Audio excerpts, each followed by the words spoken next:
The Puck Portfolio with Andy McNeil. Hey, welcome to the Puck Portfolio. It is Thursday, December 19th. I'm your host, Andy McNeil, here on the Daily or DFO Fantasy and Betting YouTube channel. Joining me as always, Nick Martin from Daily Faceoff. Nick, how you doing, buddy? I'm doing good. We got to come through with a good show here. Last one for a while.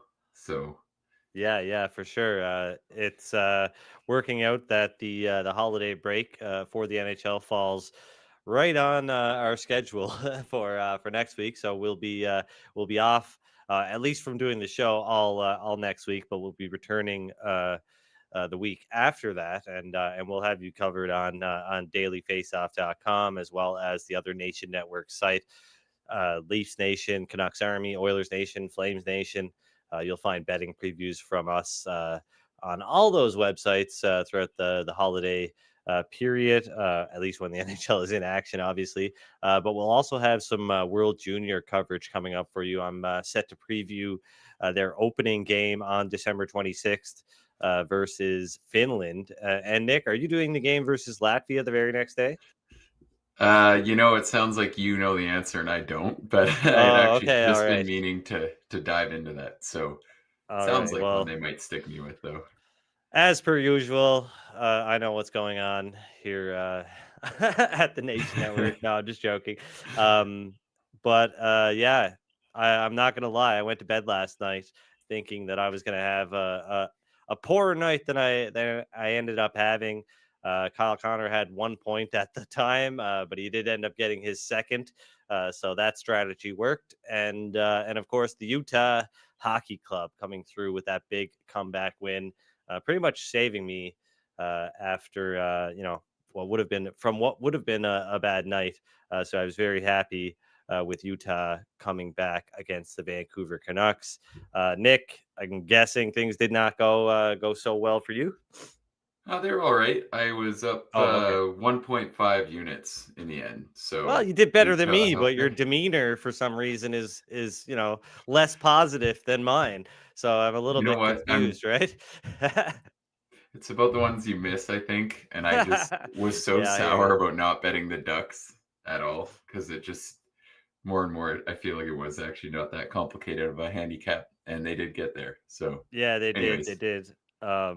I went with what I thought was the safer play, considering I think it would have been hard to get a price hammered down on the Ducks for an article, given how quickly that line was moving around yesterday when we were getting that stuff out. So I do agree with you. The Ducks seem to be the right play on Wednesday for sure, but we made a good call on the Utah Hockey Club. Got some good line value there 1 day out. So glad to have looked ahead to that one. I think we might have a similar strategy Friday, but we'll get to that a little bit later. But as far as Thursday goes, I'm not sure where we should start. So if you don't have any objections, I'll start with the New Jersey Devils and the Columbus Blue Jackets because that's a game that I've got a lot of interest in. yeah. Let's start there. I'm excited about this one too. For sure, yeah, no, it should be a good matchup. I mean, the Devils, they've experienced some hiccups from time to time, right? They just lost consecutive games, not just, but recently lost consecutive games for the first time in almost 2 months. So they're not rolling red hot right now, but they're pretty hot. They've won 16 of their last 20 overall, three straight, and the Devils have won 7 of their last 10 meetings against the Blue Jackets, including 3 in a row and their last 3 trips to Columbus. So, considering this is arguably the best Devils team that's been assembled in the last few seasons, I would expect that they'll continue this dominance against the Columbus Blue Jackets because, whatever the Blue Jackets had going for them at times this season looks to have kind of fizzled out here. Don't you think, Nick? Yeah, I agree. They look like a pretty standard side right now. And I think from the Devils' perspective, I've been on them a lot lately, and they've been pretty good to us. I think the only Devils bet I've lost was I had the puck line when they played the Kraken, and they couldn't hit the empty net for us. But overall, like they're allowing less than 20 shots a game more often than not right now, Yeah. and are just playing like a defensive juggernaut. Markstrom stabilized, and then offensively they're great. I think honestly, like They're at a 9-1 to win the President's Trophy today. I know I gave out the Caps to win that award or that trophy last week, and I still don't think it's a bad take, but I really like the Devils still in that market too. Um, just given, I really don't think the Jets look overly strong right now. I think Minnesota's kind of coming down to earth. Don't really have too much bad to say about Vegas, but I think the Devils look the most complete. I like them to win this award entering the year. And I think right now, the way they're going, that looks like a pretty good number still. Yeah, they rank third in expected goals, fifth in shots at 5-on-5. They have the second best power play percentage, just over 30% right now in the league. And only 6 teams have scored more goals than they have on a per 60-minute basis. No team has generated more expected goals, according to Evolving Hockey. Only 3 teams have created more high danger shot attempts, according to Natural Stat Trick. The Devils, they've got 5 players with at least 10 goals. But obviously, the duo of Jack Hughes and Jesper Bratt has been pretty much unstoppable all season long here, both kind of pacing each other right now. Hughes has 13 goals, 28 assists for 41 points. Bratt has 14 goals, 28 assists for 42 points.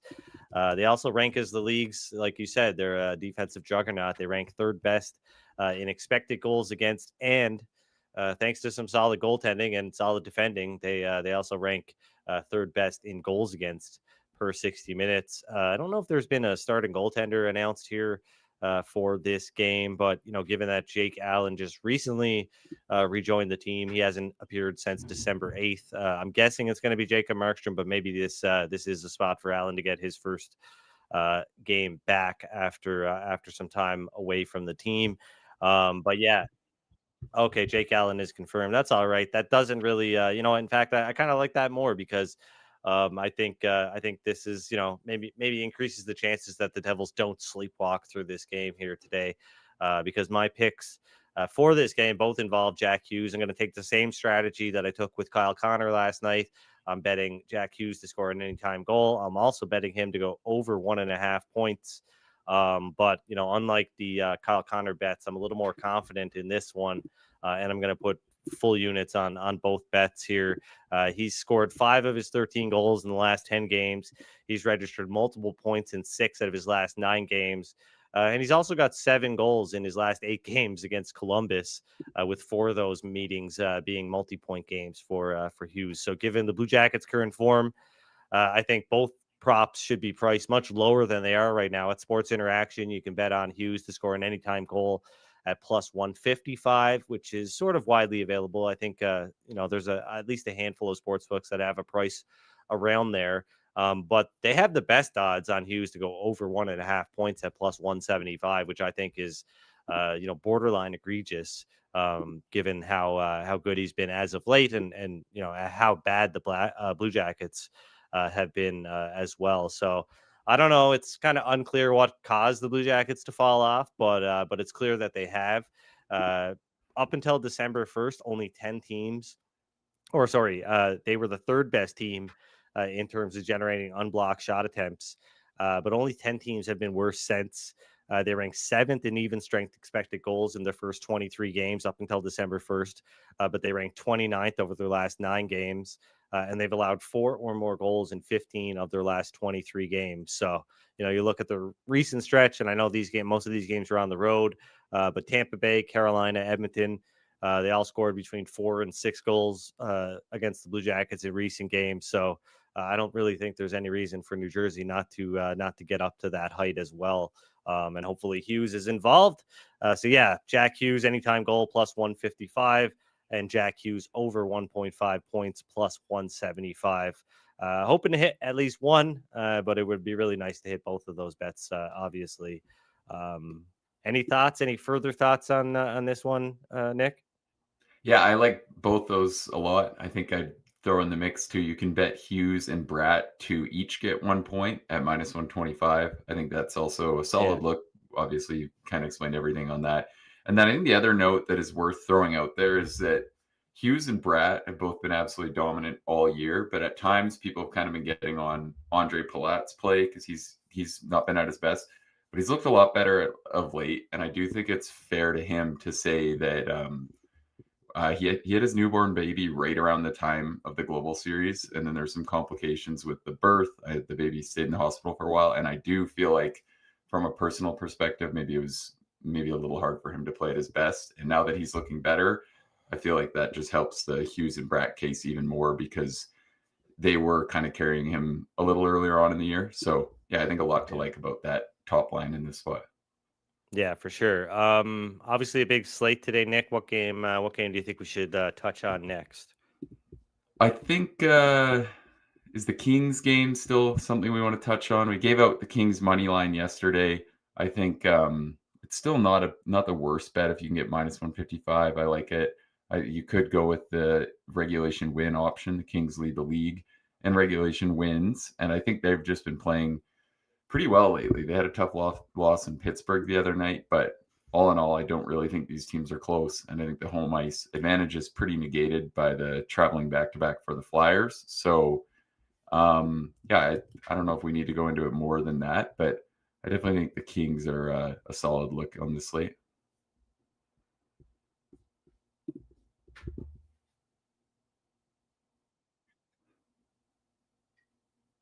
My bad. I muted myself to do a little cough earlier and forgot to unmute myself. But yeah, I was saying that it doesn't. This one is actually moved a little bit towards the Flyers. Or I guess I can't really say that. It has. Oh, it's the Kings odds are higher than they were when they opened, but they've come back a little bit. And you can get LA at around -155, which I think is very reasonable, considering all the points that you just laid out there. Um, but yeah, I do want to talk about Pittsburgh and Nashville because I think this is an interesting game here. I know you have a look that is very correlated to what I like in this game. I like the Penguins, and you can bet them at some shops still have +140. I was able to get them at +139. I like them at +135 or better, which is available at several books, Sports Interaction, Bet 99. The Score Bet has +140 for what it's worth. But I think Pittsburgh is worth a small play here. It's a half unit bet for me. And I think a big reason is that, many people anticipated Roman Yossi's return coming today, but despite him taking line rushes and participating in practice, it doesn't look like he is going to return tonight. And I think a lot of the movement that has happened, Pittsburgh opened up around the +120 range, and now they're up around the +140 range. I think they're worth a small bet here at +135 or better. So, like I said, that's what I'm going to do at that price for 0.5 units. And Nick, you like the Preds, sorry, to be the lowest scoring team on Thursday. Is that right?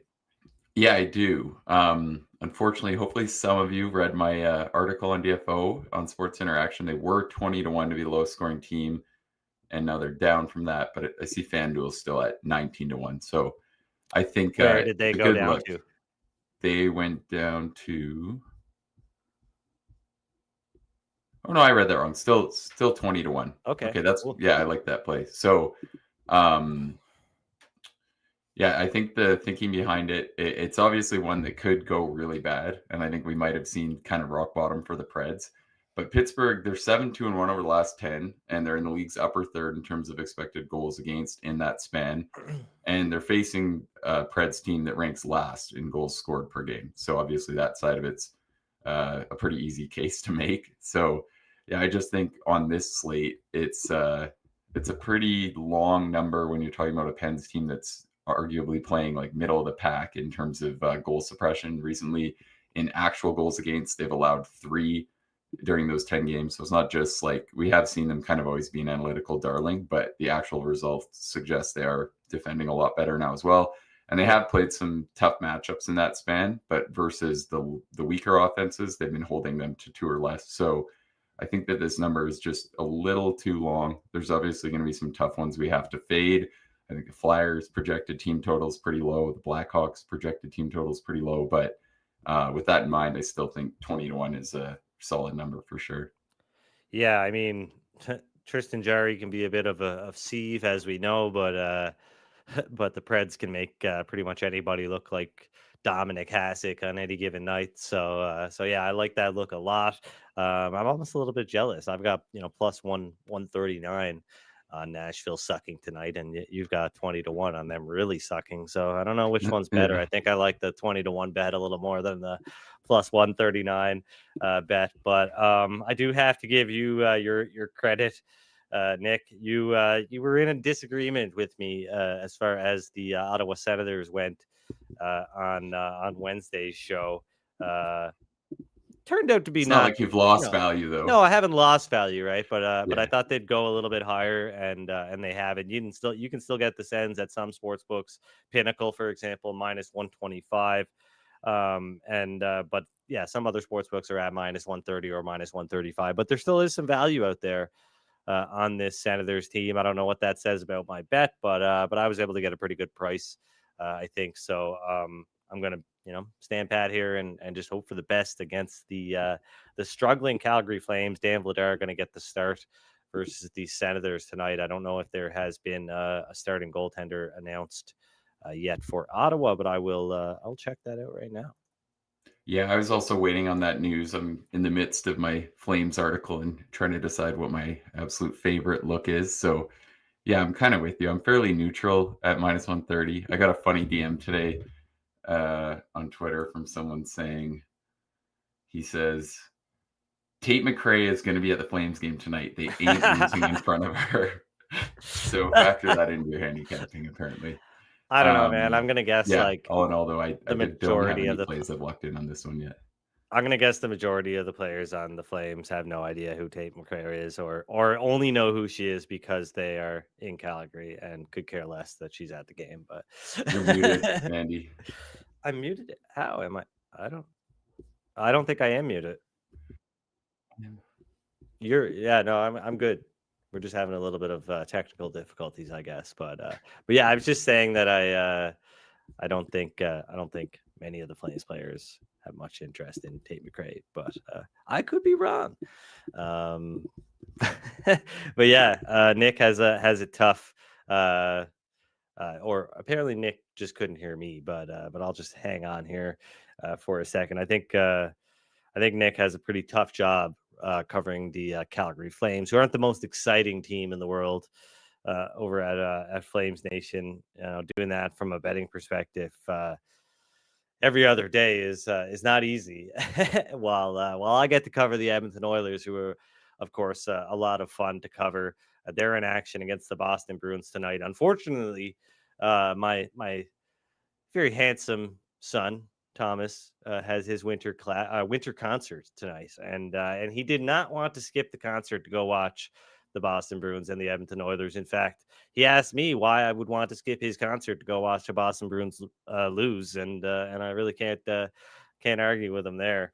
I don't think it's worth it. So I will not be going to take in the Boston Bruins and the Edmonton Oilers on Thursday, but I do think they are worth a small bet to be the highest scoring game at 6-1. I think if you are like me and you're a Bruins homer, then you probably don't love this game from a betting perspective.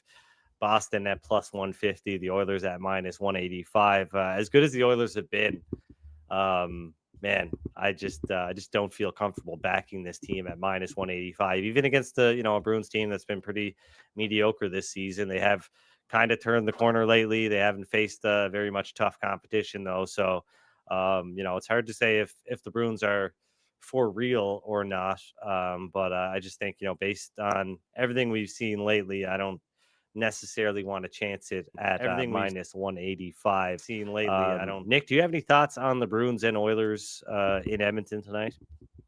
Yeah, I'm with you. I my only thought is I kind of just immediately looked at this and was like, I'm not laying that with the Oilers right now. I'm almost past us at plus 155 to score. I think that would be my favorite look from the game if I had to pick one. It feels like he's really started to find his game after that slow patch there. I still think he's by far the Bruins' best forward, obviously, and feels like when he gets in these kind of runs, you can, pencil in him for a goal every other game. And all in all, I don't mind the highest scoring game look either. I think the concern is just as good as the Oilers play, it feels like you have no idea what you're going to get in terms of goaltending right now. And Swayman's stabilized a little bit, but he's been pretty shaky. So I just feel like either way, minus 180 looks pretty scary when you're probably banking on the Oilers needing to really outplay them to win this one. Yeah, Victor Arvidsson is going to return to the lineup on Thursday. It looks like Zach Hyman is not going to miss any time either. He avoided a concussion, but did suffer a broken nose from that booming slap shot from Evan Bouchard that got him right in the visor and produced a lot of blood. Let's just say, but yeah, Hyman did return in that game. He had a great performance. He had a number of chances. I mean, even if the Oilers lost that game, it would have been awesome to see Zach Hyman get the hat trick goal after returning from that injury. But yeah, he's tough as nails, man, and he's gonna be on the ice likely tonight with that bubble on, and maybe it'll be blessing for Hyman, and he'll continue to score some goals, some dirty, greasy goals around the front of the net with no fear of of getting it in the face again, at least for a few games. But whatever Knobloch does with his lineup tonight, hopefully he doesn't mess with Leon Draisaitl specifically. He's been awesome as of late. Obviously, McDavid has been leading the way, but Draisaitl's 14 goals and 17 assists over the last 18 games since McDavid returned from injury has been pretty impressive, and he's got multiple points in 8 out of his last 10 games. He's also got 6 goals in his last 6 games versus the Boston Bruins, and 3 of those games were multi-point performances. So maybe he has another big performance tonight versus Boston. But I did skip over a game that Nick, I know you had interest in, and I'm with you on this one. The Seattle Kraken in Chicago.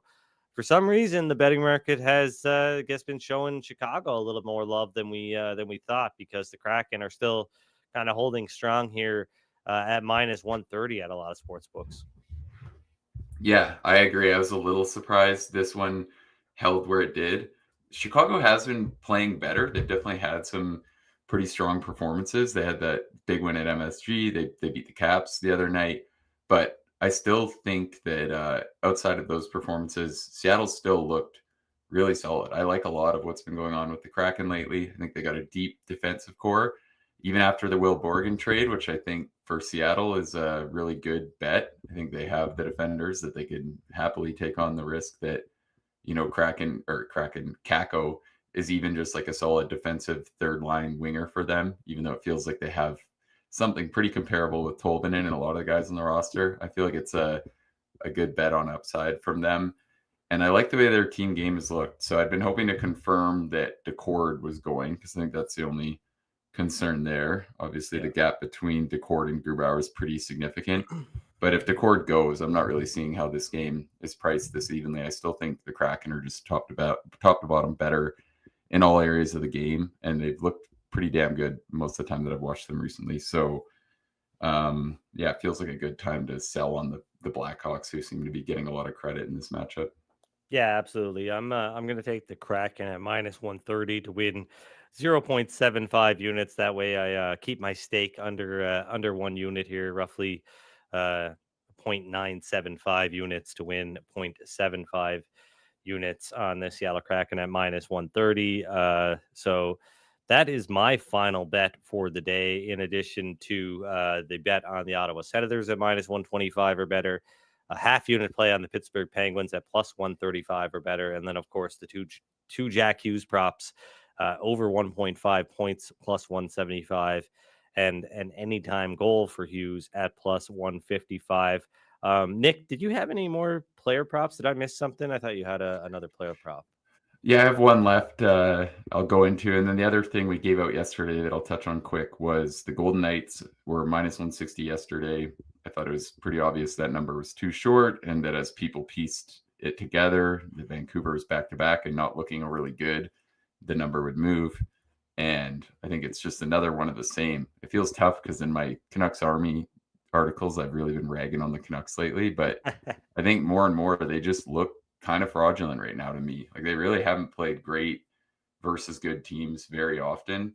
And I think that defense core is just very flawed right now. I feel like it's just Quinn Hughes carries the one pairing to decent results or great results, and the other two pairings, whatever combination they are, will struggle. So I thought Utah never really deserved to be down 2-0 in that game. And the fact that they dug their way out of it was more than fair. And all in all, just another lackluster performance, I thought. So, yeah, I don't mind.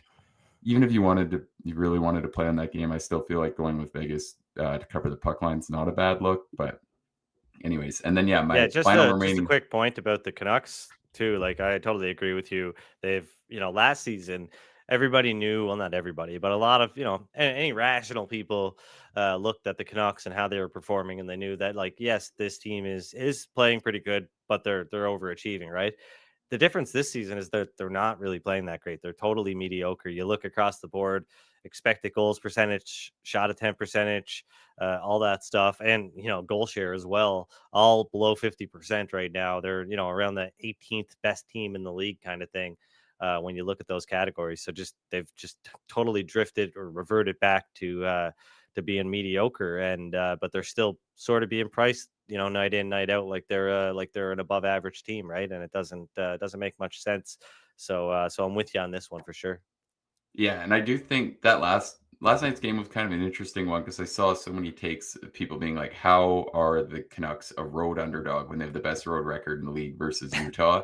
And obviously, it was a close game, so I'm not just trying to say like I told you so. Like the Canucks easily could have won that overtime, but a ton of those road games were versus bad teams that are Yeah. worse than Utah, and they arguably didn't deserve to win. So I think it's a good instance of how just looking at records like that can not necessarily be the most effective handicapping strategy. Definitely not. Um, but yeah, to go into the final prop, I like McKinnon to get 2 points at -110 in San Jose. I think that right now the San Jose props were good to us with the Jets the other night, and I think right now it's a good time to keep backing them because I think there's just going to be so many good game scripts right now. The Sharks have a profitable ROI over the last 15 games at 6-9 straight up, and offensively they look really good. Like I think Celebrini obviously has just been way better than anyone's expected. They've scored enough to hang around versus some good teams. But now that Blackwood is out of the picture, now playing for the Avs, I think they're going to start giving up a lot more goals. Their defensive metrics are not very good. So while, the Avs are a huge underdog here, I don't know if it's going to be a complete blowout. I think they definitely need to get some points from their top stars here to have a good night. Yeah. And I feel like the Avs have arguably the highest projected team total on the slate. And McKinnon is hitting 2 points 47% of the time over the last 2 years. And I feel like that's not surprising. So when you consider that this is arguably the best matchup he can possibly get in, I think that it's a good time to ride the trend. And also, for what it's worth, too, they've been the McKinnon, Lettinen, Rantanen pairing line has been really good since they put them together. It has caused a bit of a spike for McKinnon in terms of production. So, yeah, I think there's a lot to like with McKinnon getting 2 points. So what is this? Elliot Friedman just reporting that sounds like it is Matt Murray time in Toronto, readying to make his first NHL appearance since April 2023. The Maple Leafs are in action against the Buffalo Sabres on Friday. I guess we'll have to read more into that one, but Yeah, that game was interesting. interesting. Opening prices. I was happy to get the Leafs home last night. That was a lucky one for sure. I think they finished everything and were incredibly sloppy for about the first 30 minutes of the game. Really just the whole thing, honestly. I feel like that was just one of those ones you win. That was a little lucky. But the Leafs are only -155 tomorrow Yeah. in Buffalo. And I feel like there will be some people absolutely pounding that. It definitely seems low to me. I'm Yeah. kind of not thrilled on the spot. I feel like Toronto has actually looked pretty awful this entire month. But I'm definitely interested to see how that one goes. Yeah, something's got to give for the Sabres here at some point. So we'll see. Zach Hyman talked about him a little bit earlier this year from Daniel Nugent Bowman on Twitter, Oilers reporter. Hyman considers himself lucky that he only broke his nose on Tuesday, as other injuries around that area of the face would have kept him out of the lineup much longer. The puck left his nose, shifted considerably, and it had to be rebroken. It sounded like a bag of chips. That's what Hyman said. Uh, yeah, I got a puck in the eye like 2 years ago and broke a couple bones around my eye. I couldn't see for like 10 days. So, I Oh mean, he wow. was wearing a visor, but I'm Yeah. also sure Bouchard's shot was going a lot faster than the one I got hit with. So yeah, maybe he was a Yeah, little bit probably. Yeah. lucky. Yeah, probably. But regardless of how fast the shot is going, even if it's a little flipper, you get that in the face, it hurts. so, so yeah.